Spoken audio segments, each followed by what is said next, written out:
Yeah, this is going to sound like nails down the chalkboard for some of you, but the truth is that the Baphomet is you, or at least it is within you.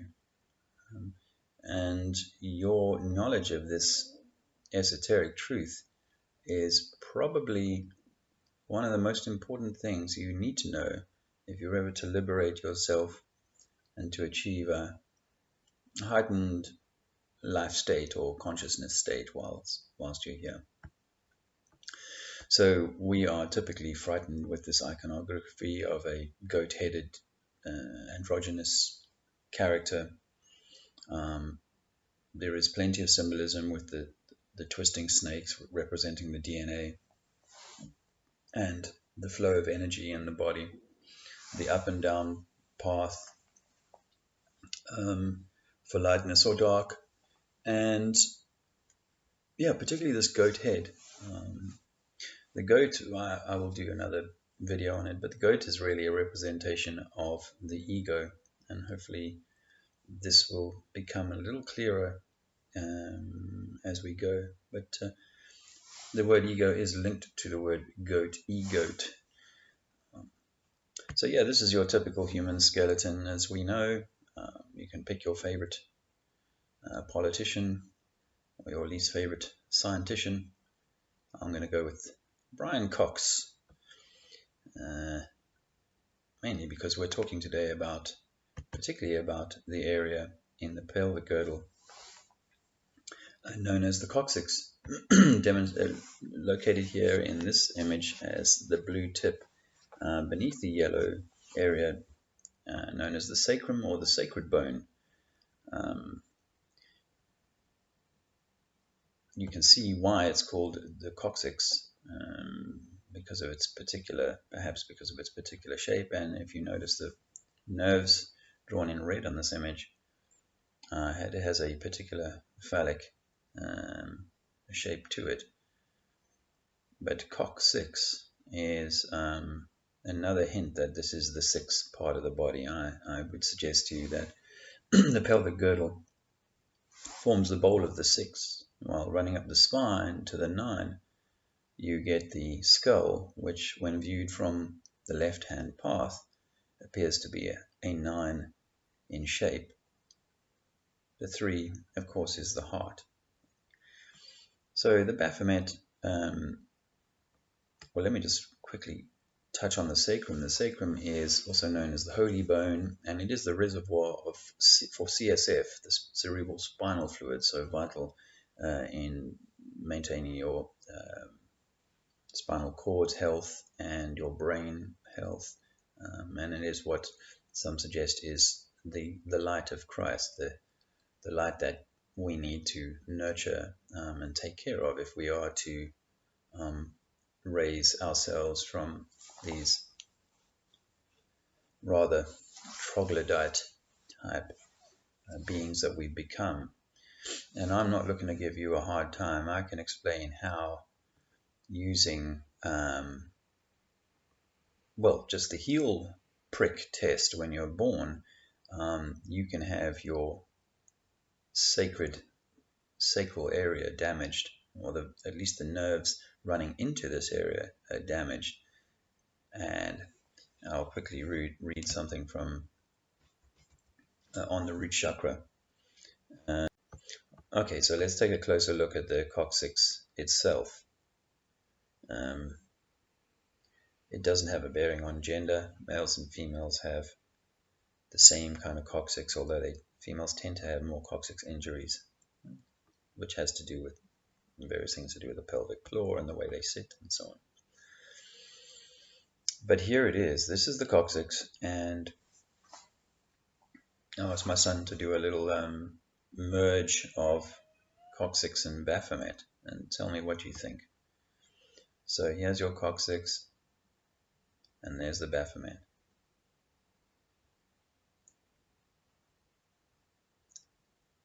What I'm saying is that this coccyx has been created to stylize or highlight the power of this tiny little bone, because this tiny little complex of bones, according to mainstream science, is not a vestigial bone. It's part of a it's a no longer needed part of our evolutionary story, which was that we once had a tail. But the truth is that the coccyx is a very important part of our stabilization. It does have a material value in the way that we use our bodies today, and in the way that we're controlled today. Then I would suggest that all of the sort of anger and all the dark stuff, all the red stuff, all the hell stuff, all of that is controlled or dominated by the balance or imbalance of the coccyx. And you'll notice that the horns almost perfectly line up, the ears, and if you think, well, what are the wings? Well, I guess I would have to show you. The image of the whole pelvic girdle again once more, because those are what they call the ilium and the iliac crest are the wings that are being depicted. So this is your Baphomet. Within that, it is incredible, really. But not only is the Baphomet there, which is kind of could be a little frightening, but we got something far more important just above that. You got your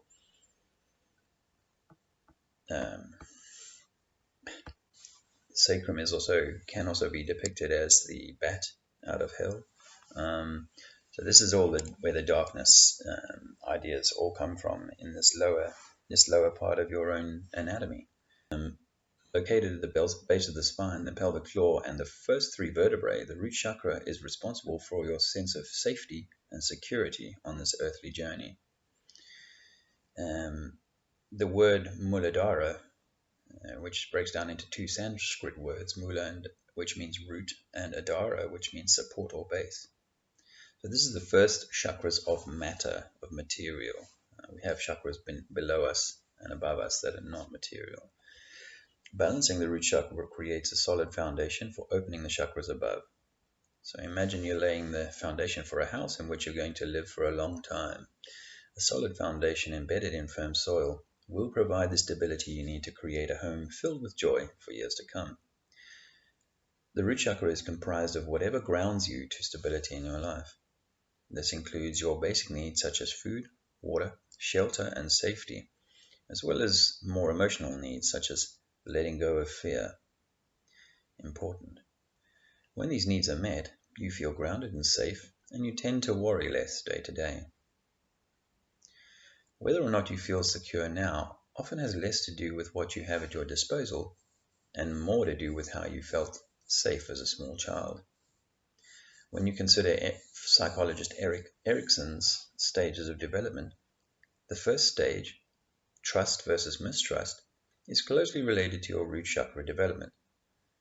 As infants, if your caregivers readily gave you what you needed to survive with consistency, you felt secure in the world. You felt that the world was a place that could be trusted to provide your basic needs. Yet, if your caregivers withheld or delayed in giving you what you needed, or if that giving was inconsistent, you might find yourself with first chakra balances. If there's an imbalance in the root chakra, you may experience, this is useful guys, and it's worth listening to.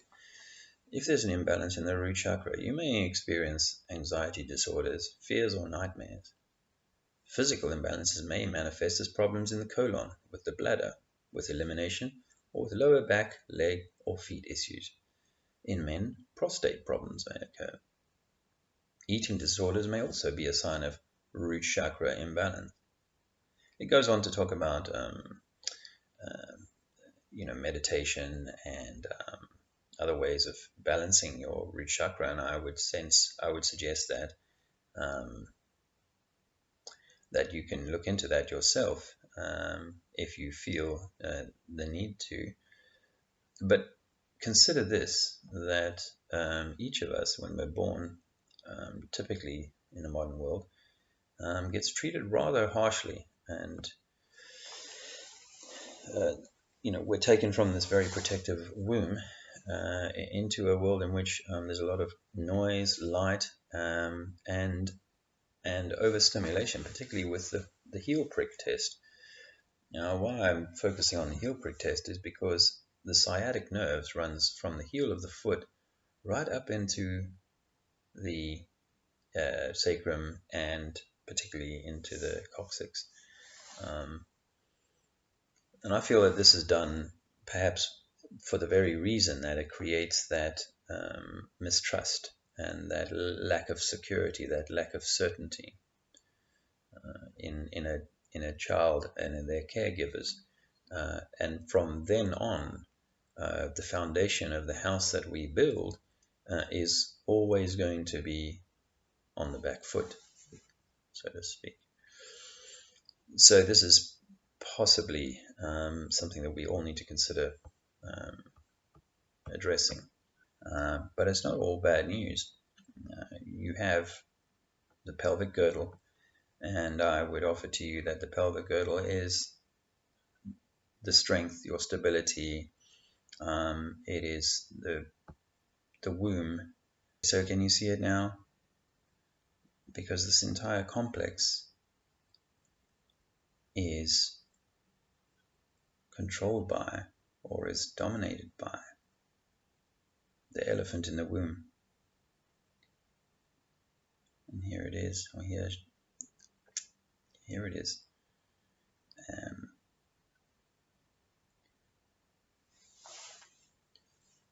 The stability that, when they say, the ancients used to say that the earth is carried on elephants.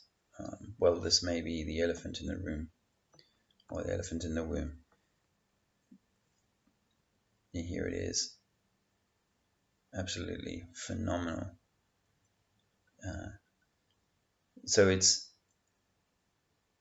so valuable to know that basically this tiny little bone at the base of the spine may well be the home of our darker side, and if it's imbalanced, then it has the potential to be a thorn in the foot of the elephant, destabilize the whole house, as it were. So we should understand these things and not fear them. We should realize that our lower selves have been put on high alert in a state of distress or strain, and this is maintained as much as possible throughout your life to ensure that you operate from a place of lack, of uncertainty, of a need to defend and to fight and to become a capitalist or a communist, or both, as most people are today. So this is her. This is the elephant in the womb, and it's absolutely fascinating. I hope this has been useful. I'll keep it short. There's more to come.